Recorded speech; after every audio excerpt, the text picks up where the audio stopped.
Assalamualaikum warahmatullahi wabarakatuh. Alhamdulillah. Alhamdulillahi haqqa hamdih. Wassalatu wassalamu ala man la nabiyya min ba'di. Asyhadu an la ilaha illallah wa asyhadu anna sayyidina Muhammadan abduhu wa rasuluh. Allahumma fasalli wa sallim wa barik ala sayyidina Muhammad wa ala alihi wa ashabihi ajma'in.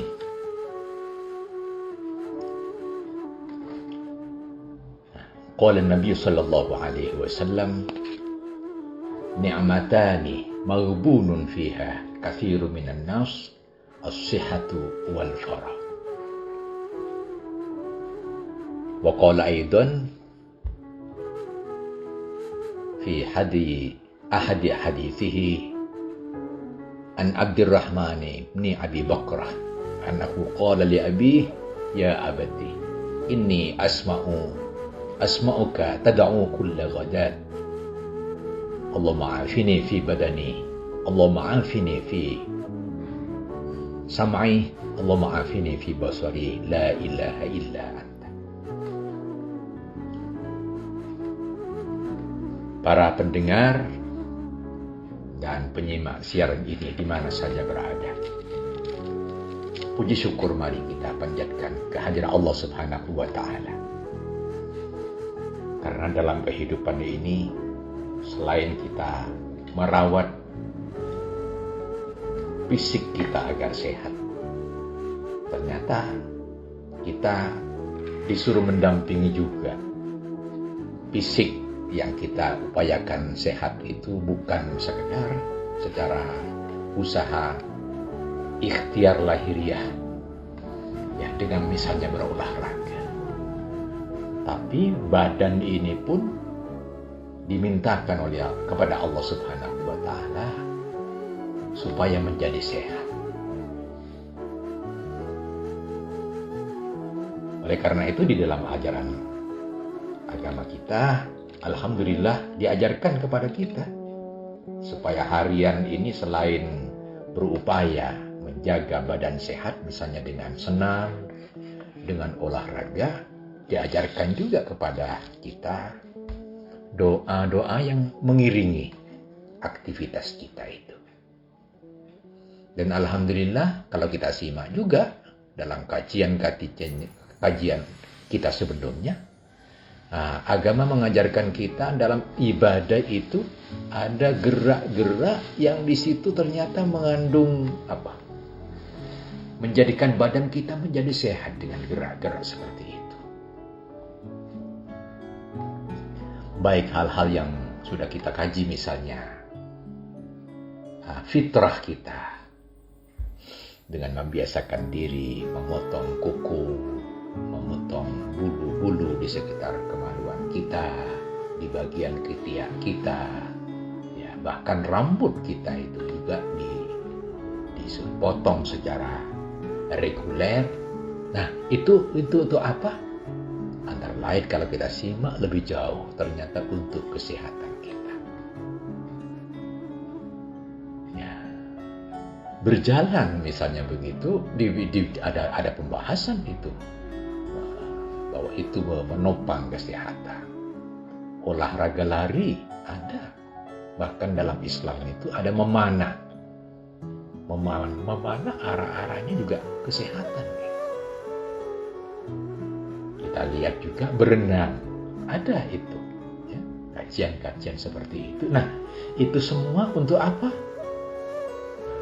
Untuk memberikan pelajaran kepada kita, pembelajaran kepada kita bagaimana hidup ini selalu sehat.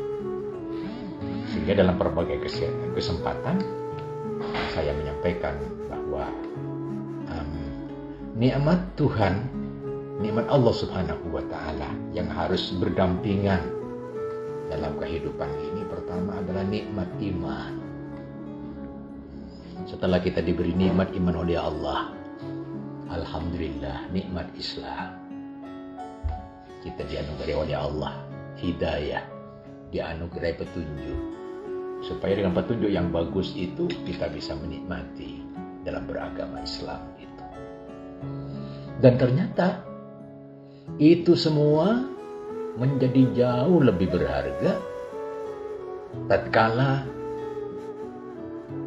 ditambah dengan nikmat kita yang ketiga yang selalu harus diingat, yaitu nikmat yang kita bahas ini, nikmat sehat itu. Sehingga upaya beribadah dalam keadaan sehat itu harus diusahakan. Dan Nabiullah Muhammad SAW menjelaskan kepada kita bahwa sehat itu adalah sesuatu yang penting. Dan kepentingan sehat itu selain diupayakan dengan gerak-gerak dan hal-hal yang menyangkut kesehatan fisikal badan kita, ternyata juga diajarkan kepada kita lewat doa-doa.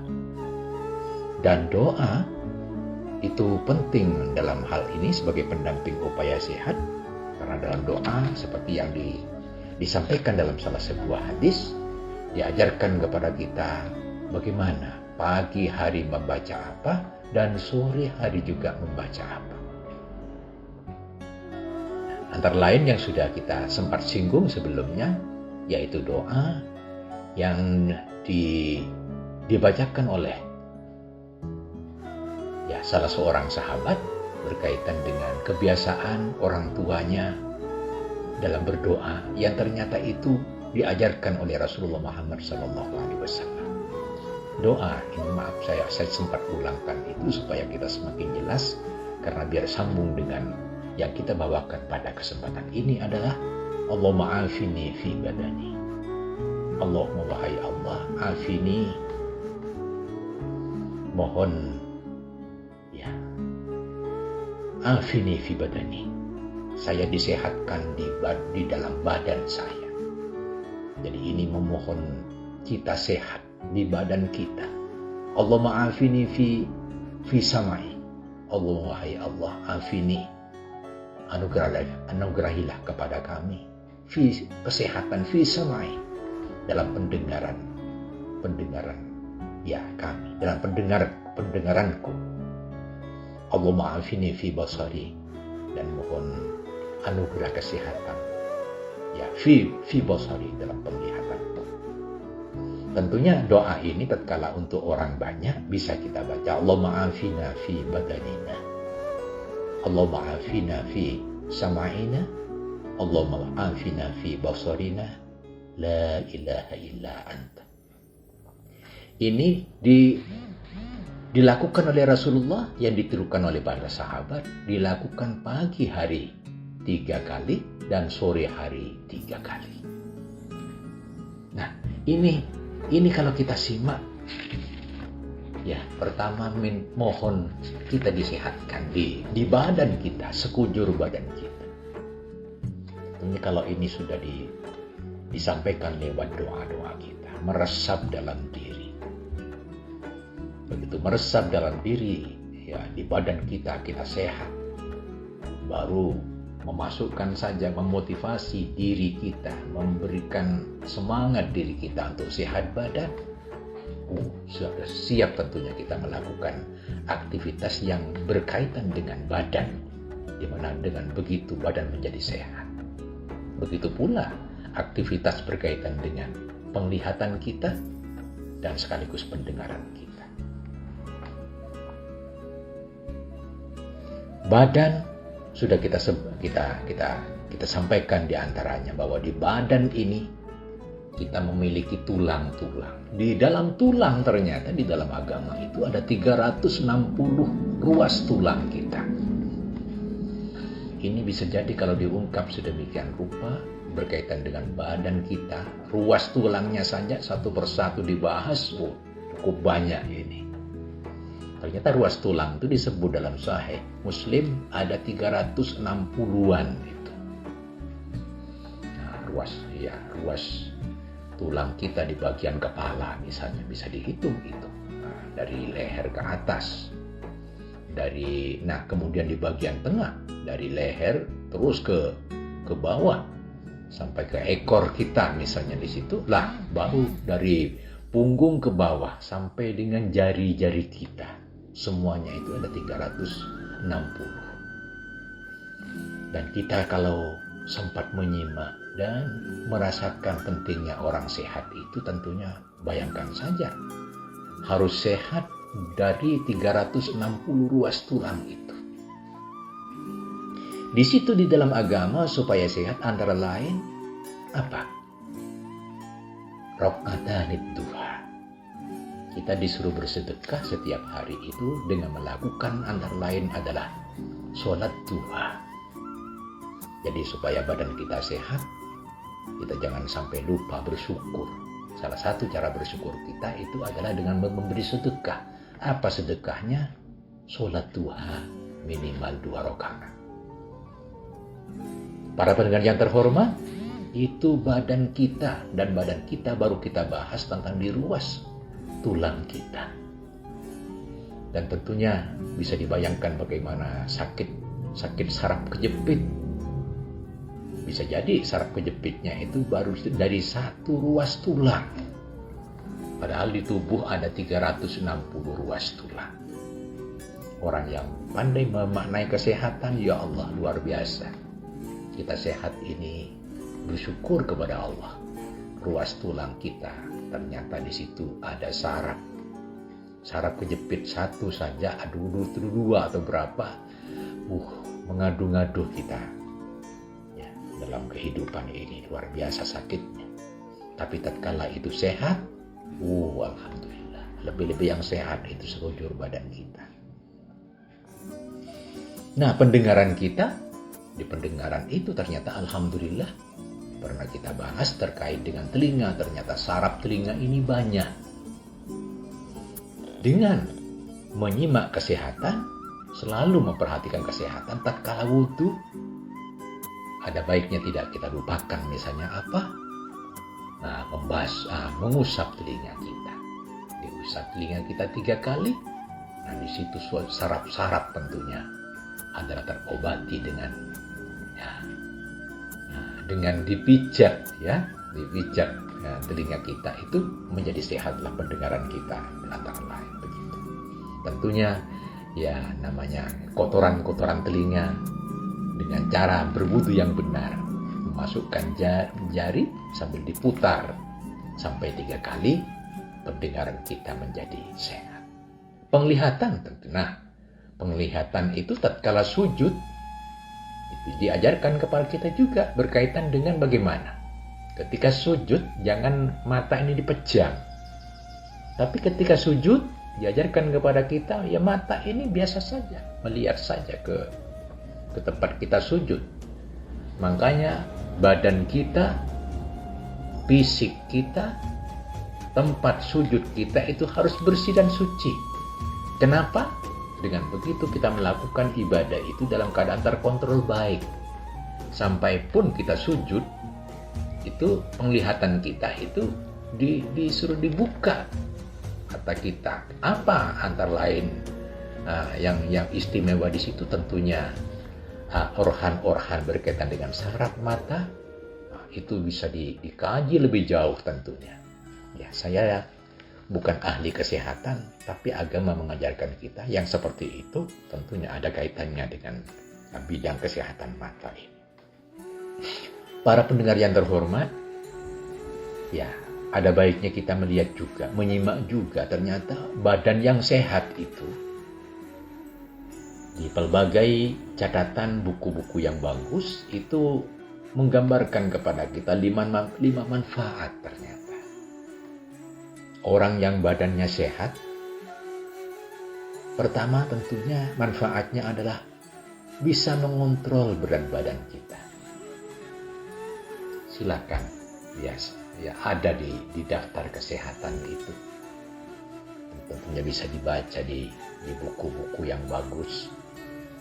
Bahwa orang sehat itu tingginya berapa, maka ideal fisik kita berapa.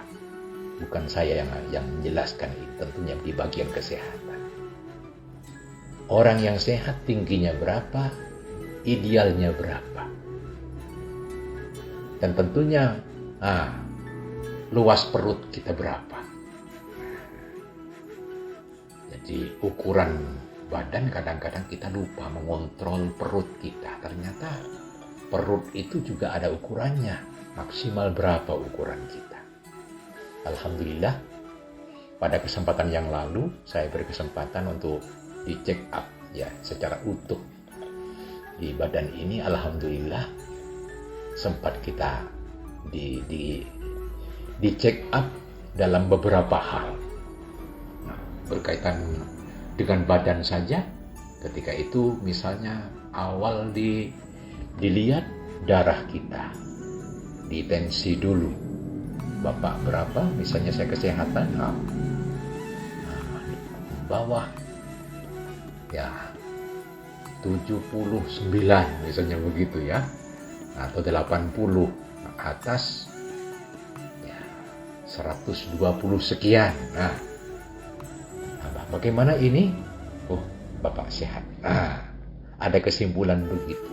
Berat badan kita bisa kita lihat, sekaligus darah kita bisa kita lihat juga tekanannya berapa. Nah, lalu diambil darah kita. Tentunya puasa sebelumnya jam 9 malam sudah tidak boleh masuk makanan kecuali air putih saja. Paginya dikontrol, alhamdulillah. Lampung diambil darah, langsung kita diberi sarapan. Alhamdulillah, Lampung diberi sarapan. Nah, periksa yang lain lagi dulu. Ini baru badan ya. Saya mencoba menjelaskan juga apa yang pernah dilakukan kepada saya. Nah, lalu dilihat juga ya, mata kita diperiksa, dibaca huruf itu, huruf macam-macam dari yang paling besar sampai yang paling kecil. Ketika umur 65 kita misalnya berapa, yang huruf apa yang bisa kita lihat, angka apa yang bisa kita lihat. Nah, di situ sudah bisa dikontrol penglihatan kita. Ya, tentunya sekaligus pendengaran kita, walaupun hanya sekilas. Rampung itu dilihat lagi yang terkait dengan jantung kita. Subhanallah, di dalam badan ini ada jantung. Dibahas juga kan dalam agama. Jantung itu sejauh mana jantung ini, detaknya. Ada ternyata 1 menit berapa kali berdetak jantung yang sehat itu. Lalu apalagi? Diperiksa di rongsen kita, di torak kita dilihat. Subhanallah. Tatkala kita masih masuk di awal, misalnya ya, awal dari masa pandemi ini dulu, orang-orang yang diperiksa ternyata mau macam-macam. Kadang toraknya itu kelihatan seperti apa. Kelihatan itu.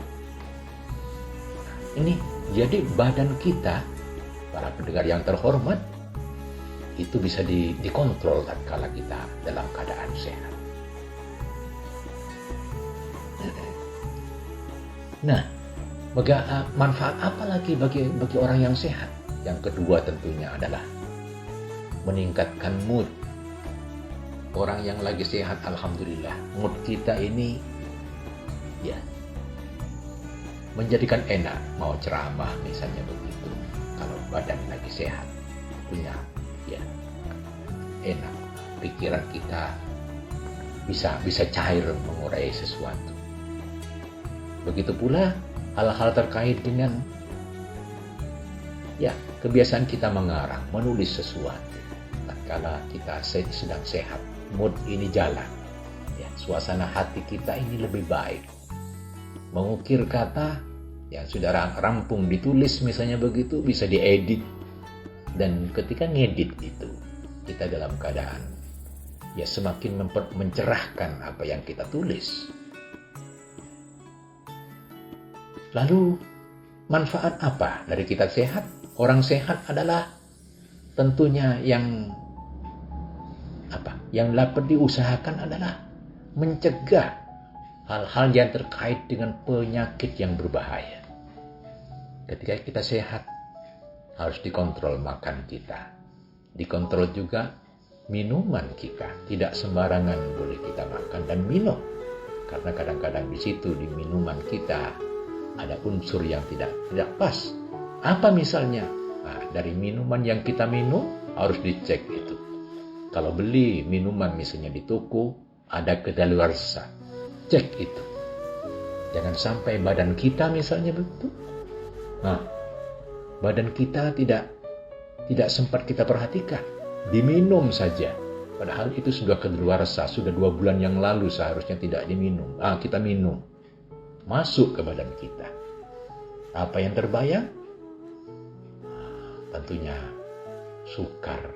Badan kita diberi hal seperti itu. Tidak boleh diminum itu. Makanan kedaluarsa, minuman kedaluarsa, itu tidak boleh masuk ke badan kita. Ya, manfaat apa lagi bagi orang yang sehat?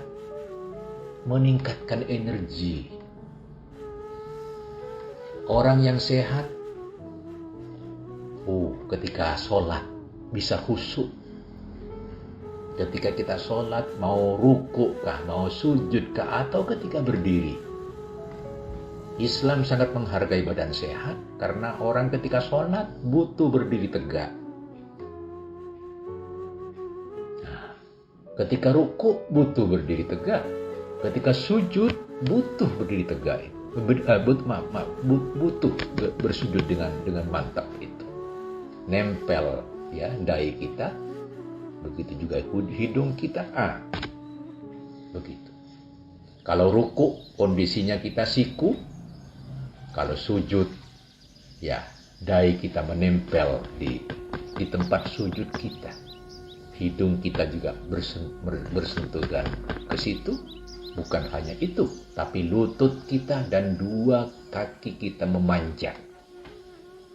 Nah, bayangkan ketika kita melakukan sujud seperti itu, dan kita tidak sehat. Kaki saja misalnya, di ujung kaki ini karena kena suatu penyakit menjadi sukar dipanjatkan misalnya begitu, kan tidak enak kita melakukan sujud seperti itu. Nah, energi di badan kita sangat menentukan itu. Energi untuk sujud, untuk ruku, untuk berdiri, itu harus diperhatikan. Nah, apakah tidak boleh dalam keadaan tidak sehat kita melakukan sholat? Ada kortingnya itu, ada dispensasinya. Caranya bagaimana?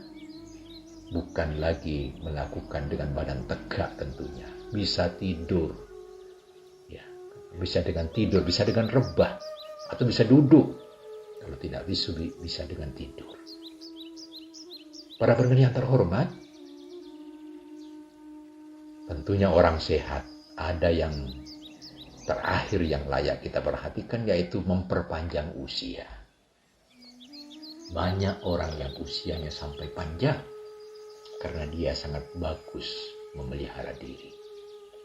Ada sebuah hadis yang mungkin pada pertemuan ketiga nanti kami urai. Ada sebuah hadis memperjelas kepada kita. Di situ ada sebuah semacam ramalan bagi kita yang ditulis sendiri oleh Rasulullah Muhammad SAW dalam menggambarkan yang terakhir ini.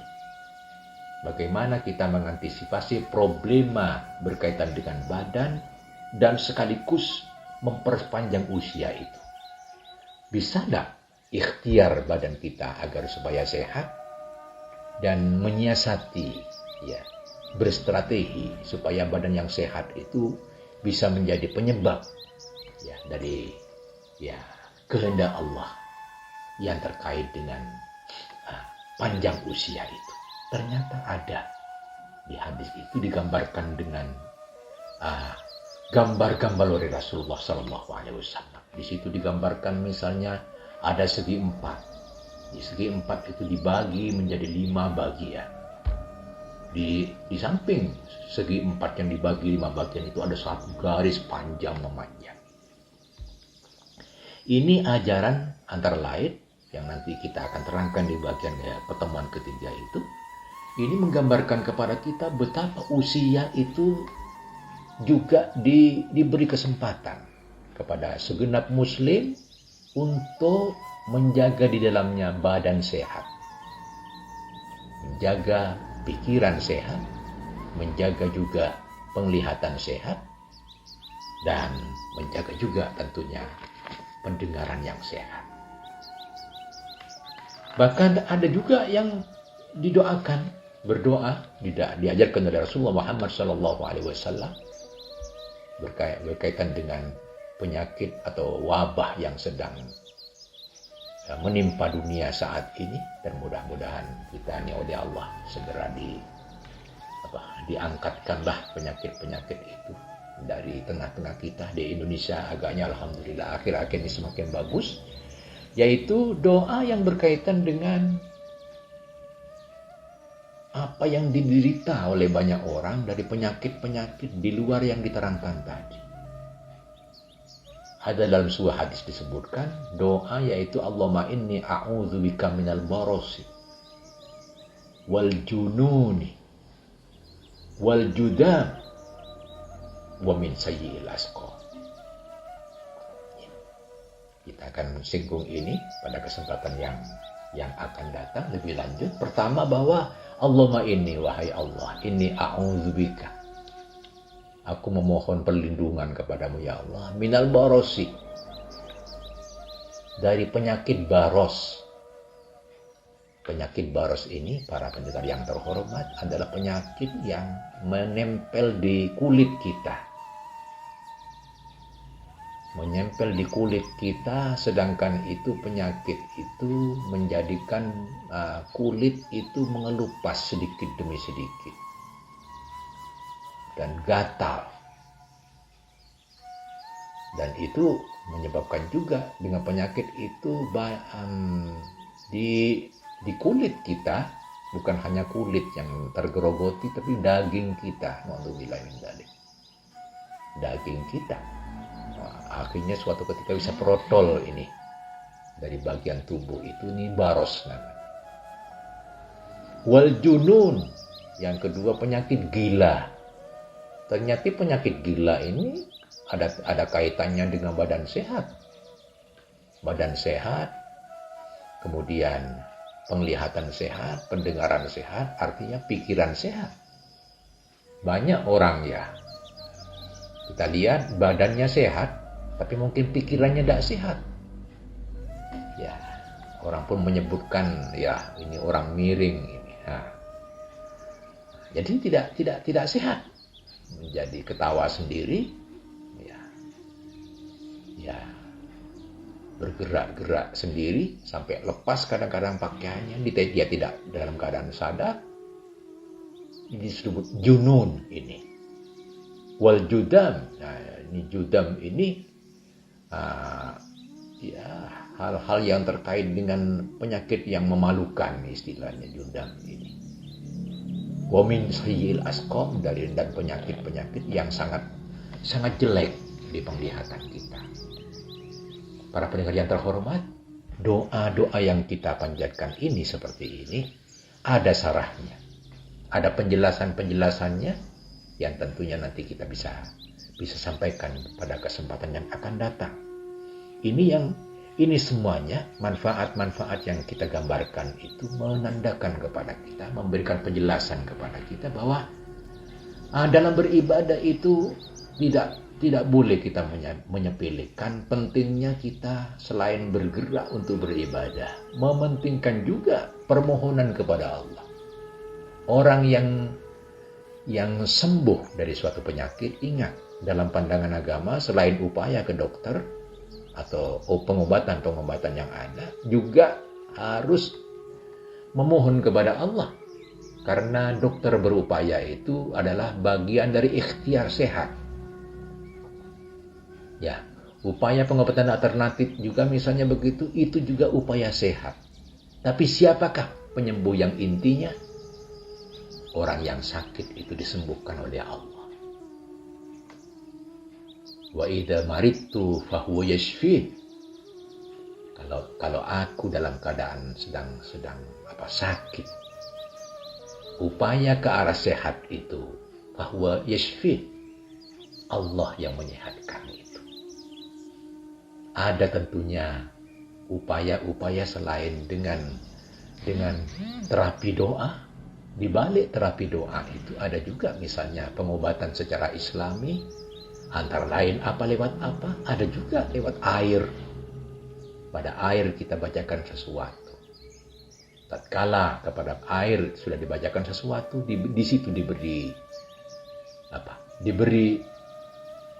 solusi oleh Allah. Badannya menjadi sehat. Ada kalanya lewat madu. Nah, hal-hal seperti ini insya Allah kita mencobakan untuk menerapkannya lebih jauh. Para pendengar yang terhormat, saya mungkin untuk kesempatan ini cukup sekian dulu. Saya baru datang, mungkin badan kurang begitu segar, tapi saya mencobakan tadi untuk menyampaikan minimal memperluas apa yang sudah kita sampaikan kemarin. Pada minggu yang akan datang saya akan mencobakan memetik salah sebuah hadis di mana Rasulullah Muhammad SAW pernah memberikan gambaran. Di dalam buku saya Aktualisasi Hadis Nabi di Era Teknologi Informasi, saya menyampaikan di situ salah sebuah hadis dipetik dari penjelasan Rasulullah Muhammad SAW, digambar sendiri oleh Rasul ketika itu kepada para sahabat, dan itu dimuat dalam Sahih Muslim dan beberapa kitab sahih yang lain. Nah, itu dijelaskan secara rinci bagaimana orang itu hidup dan merawat kesehatan mereka. Nah, sejauh mana mereka bisa berumur dalam kehidupan ini, berapa kira-kira perkiraan umurnya, dan apa yang sebaiknya diikhtiarkan dalam kerangka merawat sehat dalam umur yang diidealkan itu. Para pendengar yang terhormat, mungkin untuk saat ini cukup sekian dulu. Mudah-mudahan ini lebih memperjelas dari uraian sebelumnya.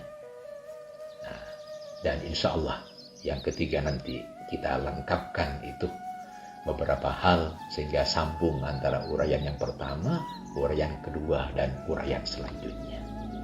Sekian saja yang dapat saya sampaikan. Mudah-mudahan bermanfaat. Ada salah, ada khilaf, saya mohon maaf. Wassalamualaikum warahmatullahi wabarakatuh.